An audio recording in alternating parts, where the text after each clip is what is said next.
Hey folks, AJ the CEO here, and in this video, we're going to be putting together that system that I talked about in this video up here, talking about how to still build a live streaming system with the replacement parts because stuff is so hard to find. So let's go.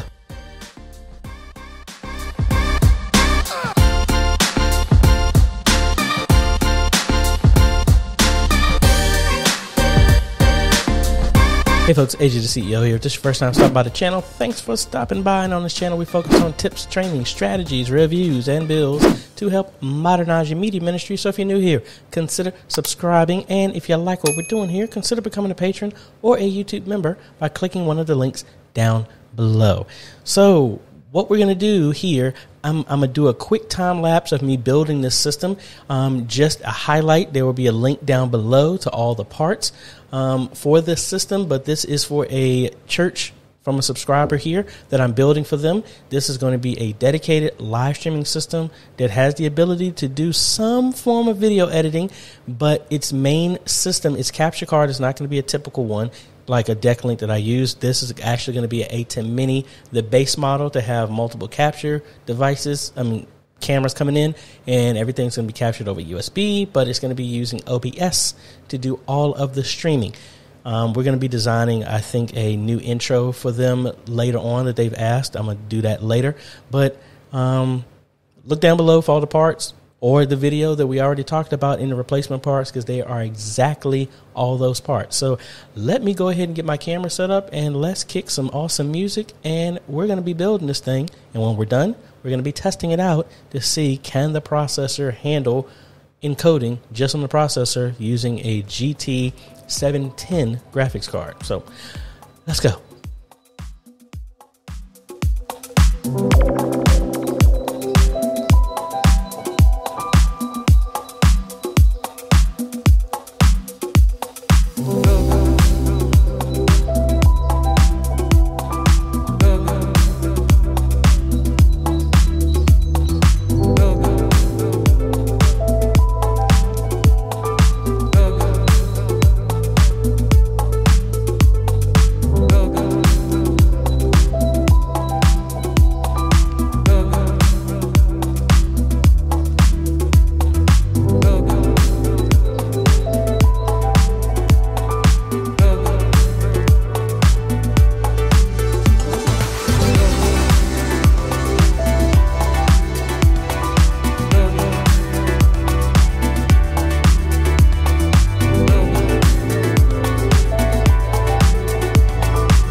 All right, so we finished putting the system together, and it is right here behind me, but I have everything set up.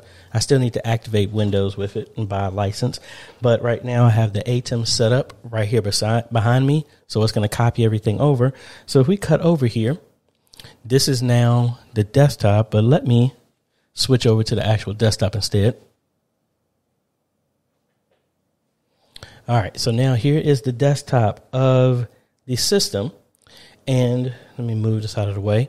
As you can see, this is a Ryzen 5, 16 gigs of memory, the normal stuff that we got, but then we have the NVIDIA GT 710, which is not a super fast graphics card. It's really meant just for this.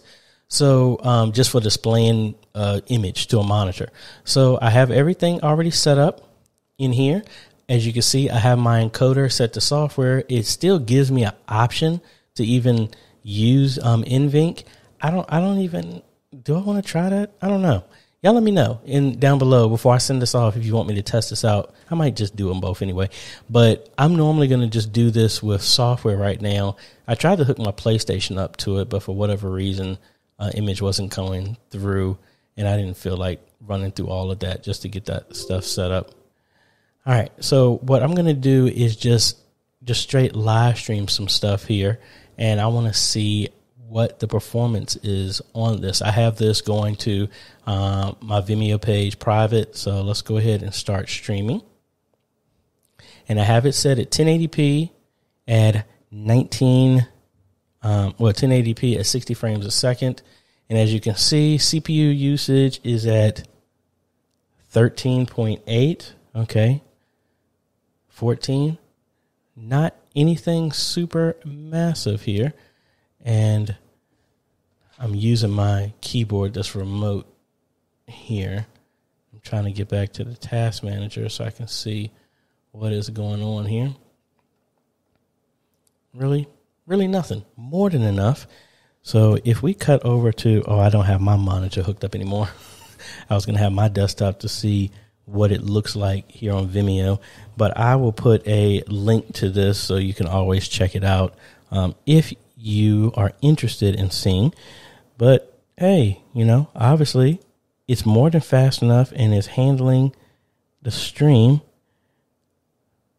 And yeah, we're at 60 frames a second, all this other stuff. That's cool. So I know this is more than enough. So this is going to be cool for them to live stream off of. Now, what I'm going to do is I'm going to stop this stream, and then I'm going to go and switch it to NVENC. And let's see, can this GT 710, can it hold up? Boom. We're going to close this out here. It's interesting to try and control this. The computer's behind me and I'm on a wireless keyboard. All right. Let's start it again. And now let's see what we get. Okay, no drop frames. I don't know.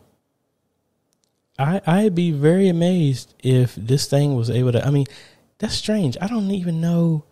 I always thought that the X in any of the NVIDIA chips give it the horsepower to do encoding, hardware encoding.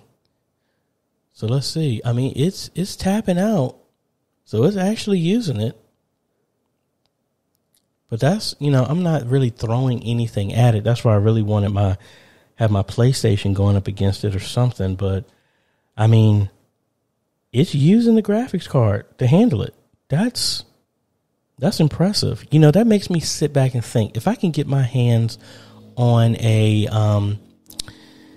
maybe the 3000 or 300 GE or which one ever it is, the 3000 series or the one like the 200G, I'm wondering how low of a spec of a system can you get it to live stream? I might let this run for a while, but I want to see if I can get my games or something loaded on it so I can see if it's actually start doing some serious processing. So I got my camera on here. Let's switch to that.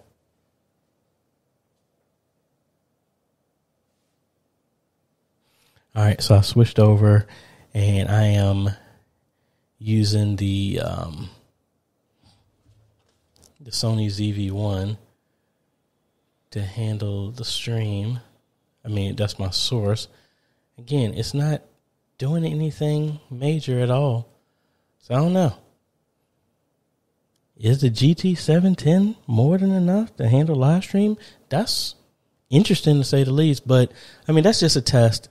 I'm still going to put it on the GPU because, not the GPU, on the CPU because, it's more than enough power to handle it. And again, I'd rather test this on my own. I'm going to get another one of these to put on my my church computer. Use the GT710 to see what you can do with it. Hey, I don't know. But anyway, that's it. So we finished building the system and kind of happy with it. Gonna finish getting a license for Windows, finish up turning all the privacy stuff off, and then pack this system up and ship it out. So that's about it. So obviously the respecking of the parts can do live streaming, and I might actually see if I can. I know what it is. I got to turn off that HDCP on my PlayStation 4 and hook it up, and then that way I can get a stream coming in through there. Maybe I can play some Burnout Paradise or something like that and just really put a stress test on this system. So maybe I'll do that.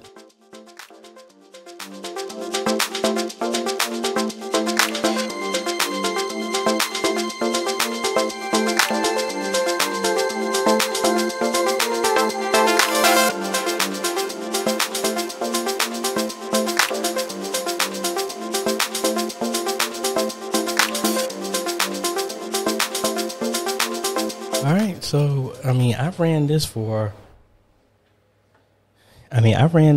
a minute, and it was working surprisingly well just off of the GT 710.